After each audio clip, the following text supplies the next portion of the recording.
Apakah itu penyakit demam denggi? Penyakit demam denggi adalah disebabkan oleh virus denggi. Ianya disebabkan melalui gigitan nyamuk. Terdapat dua jenis nyamuk Aedes. Yang pertama adalah nyamuk Aedes aegypti. Yang kedua adalah nyamuk Aedes albopictus. Tahu tak, nyamuk ni ada 4 kitaran hidup yang lengkap. Okey, yang pertama ialah telur, yang kedua larva, yang ketiga pupa dan yang keempat lambuk dewasa. Okey, kalau nak tahu, untuk telur, nyamuk berbentuk oval dan tiada pelampung. Okey, bagi larva nyamuk, nyamuk Aedes mempunyai sifon dan perbezaan terdapat bagi albopictus dan nyamuk aegypti iaitu di komtik. Pupa tiada mulut. Jangka hayatnya adalah 1 hingga 4 hari. Seterusnya adalah dia menjadi nyamuk dewasa. Nyamuk dewasa mempunyai 3 bahagian. Kepala, torek dan abdomen. Dapat 2 waktu aktif nyamuk iaitu seawal pagi 5 hingga ke 7 pagi dan lewat petang iaitu 5 hingga ke 7 petang. Nyamuk betina juga kebiasaannya menghisap darah 1 hingga ke 3 hari selepas keluar daripada pupa. Dan kalau anda nak tahu, jarak penerbangannya lebih kurang dalam 200 meter. Antara tempat pemiakan nyamuk ataupun habitat nyamuk adalah seperti kantin kosong, kolam air, kolam mandi, alas pasu bunga dan juga tayar terbuang. Okay, terdapat beberapa tempat yang berisiko bagi pembiakan nyamuk Aedes. Okey, yang pertama, alas pasu bunga. Yang kedua, pelapis penapis air. Yang ketiga, takungan peti ais. Yang keempat, kolam air terbiar. Yang kelima, botol-botol dan sampah sarap.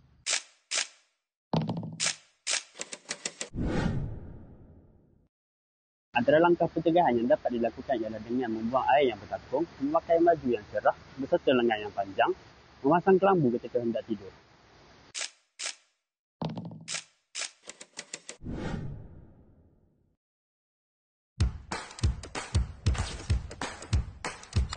Abang tahu tak apa tanda-tanda awal penyakit denggi?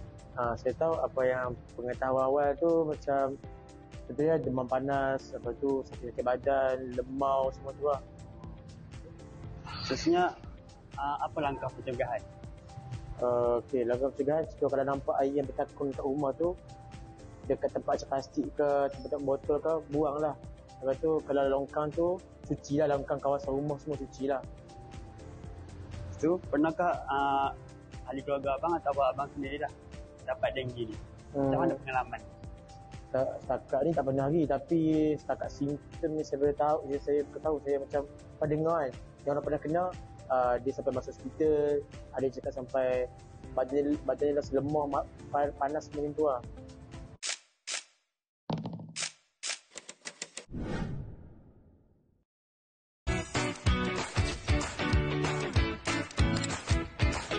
Saya ada beberapa soalan lah yang ingin kami ajukan kepada korang.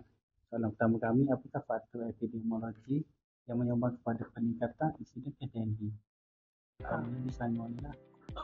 Kalau dekat Selangor ni antara faktor epidemiologi dia, kita boleh lihat kalau dekat Malaysia ni memang faktor cekah yang menyumbang kepada kenaikan kes denggi. Kemudian dan di Selangor ni kalau diikutkan kes dia adalah kes paling banyak lah yang berada di Malaysia. Kalau turunnya kes kat Selangor, seluruh Malaysia punya kes akan turun. Okay, jadi antara faktor dia adalah populasi lah, urbanisasi. Bila populasi banyak, dia akan ada faktor persekitaran yang menyumbang kepada kenaikan kes denggi. Contohnya pembuangan sampah, banyak tempat-tempat takungan air, itu faktor daripada urbanisasi. Dan faktor ni lah yang menyebabkan kepada peningkatan kes. Betul.